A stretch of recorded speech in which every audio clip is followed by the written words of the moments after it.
Ukraine যুদ্ধ নিয়ে Trump পুতিনের বৈঠকের কারণে যুক্তরাষ্ট্রের আলাস্কা অঙ্গরাজ্য এখন আলোচনার কেন্দ্রে। আপনি কি জানেন এই আলাস্কা একটা সময় রাশিয়ার ভূখণ্ড ছিল? বহু বছর আগে এই এলাকাটি যুক্তরাষ্ট্রের কাছে বিক্রি করে দিয়েছিল রাশিয়া। কিন্তু কেন এমনটা করেছিল রাশিয়া? কিসের বিনিময়ে তারা এর মালিকানা যুক্তরাষ্ট্রের হাতে তুলে দিয়েছিল? কাতার ভিত্তিক সংবাদ মাধ্যম আল জাজিরার প্রতিবেদনের আলোকে আপনাদের সেসবই জানাবো।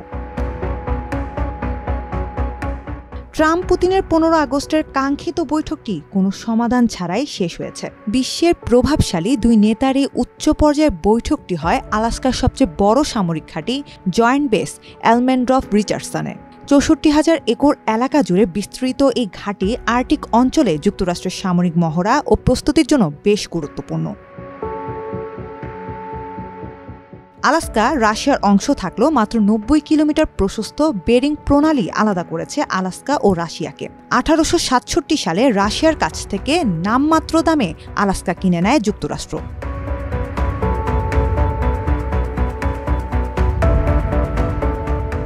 রুশ সম্রাট পিটার দ্য গ্রেট 1725 সালে ডেনিস নাবিক ভিটাস বেরিংকে অনুসন্ধানের জন্য পাঠান আলাস্কার উপকূলে, কারণ সেখানে প্রচুর প্রাকৃতিক সম্পদ। অন্যদিকে জনসংখ্যাও ছিল খুব কম। সম্রাট পল প্রথম 1799 সালে রাশিয়ান আমেরিকান কোম্পানিকে আলাস্কার শাসনের একচিটিয়া অধিকার দেন। রাষ্ট্রীয় পৃষ্ঠপোষকতায় প্রতিষ্ঠানটি সেখানে গড়ে তোলে বসতি। 1804 সালে স্থানীয় লিঙ্গিট উপজাতিকে দমন করে এটিকে করা হয় রুশ উপনিবেশের রাজধানী। তবে পিটার্সবার্গ থেকে দূরত্ব, বৈরী আবহাওয়া, সরবরাহের অভাব ও আমেরিকার অভিযাত্রীদের প্রতিযোগিতা বৃদ্ধির কারণে দ্রুতই দেখা দেয় সমস্যা। এছাড়া প্রশান্ত মহাসাগরের উপকূলে বড় বসতি ও সেনা মোতায়েন করার মতো পর্যাপ্ত সম্পদ ছিল না রাশিয়ার।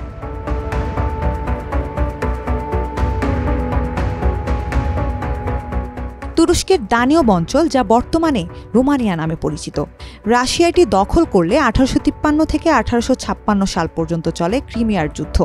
রুশ সম্প্রসারণ ঠেকাতে যুক্তরাজ্য ও ফ্রান্স দুর্বল হয়ে পড়া অটোমান সাম্রাজ্যের সঙ্গে জোট বাঁধে। যুদ্ধের প্রধান মঞ্চ হয়ে ওঠে ক্রিমিয়ার উপদ্বীপ।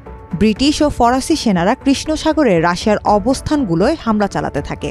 টানা 3 বছর যুদ্ধের ভরাডুবি হয় রাশিয়ার। এরপরে তারা উপনিবেশিক পরিকল্পনা নিয়ে নতুন করে ভাবতে শুরু করে।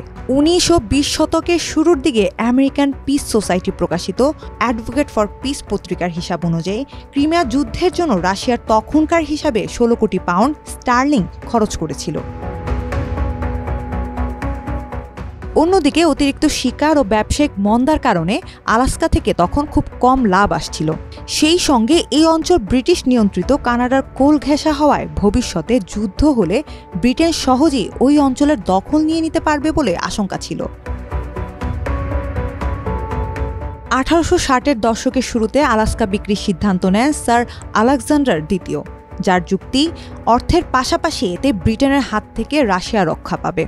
এদিকে মহাদেশ জুড়ে প্রসারিত হওয়া যুক্তরাষ্ট্র তখন আলাস্কা কিনতে রাজি ছিল। এভাবেই 1867 সালে আলাস্কা বিক্রির চুক্তি হয়।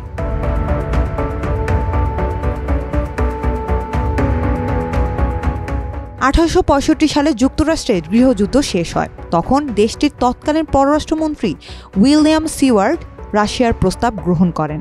1867 সালের 30 মার্চ যুক্তরাষ্ট্র $72 লাখ কিনে নেয় আলাস্কা। এ কেনাবেচার প্রতি একরের দাম পড়ে 2 সেন্টেরও কম। যুক্তরাষ্ট্র জমি পায় প্রায় 15 লাখ বর্গ কিলোমিটার। আলাস্কা ভূখণ্ড কেনার ফলে যুক্তরাষ্ট্রের প্রশান্ত মহাসাগরের উত্তর প্রান্তে প্রবেশ করা সহজ ও নিশ্চিত হয়। আলাস্কা কেনা নিয়ে যুক্তরাষ্ট্রের অনেক সমালোচনাও হয় তখন। তবে 1896 সালে ক্লন্ডাইক অঞ্চলে সোনার খনি আবিষ্কারের পর সমালোচকরাও বুঝতে পারেন আলাস্কা আসলে মূল্যবান। সময়ের সঙ্গে এর কৌশলগত গুরুত্ব বাড়তে থাকে।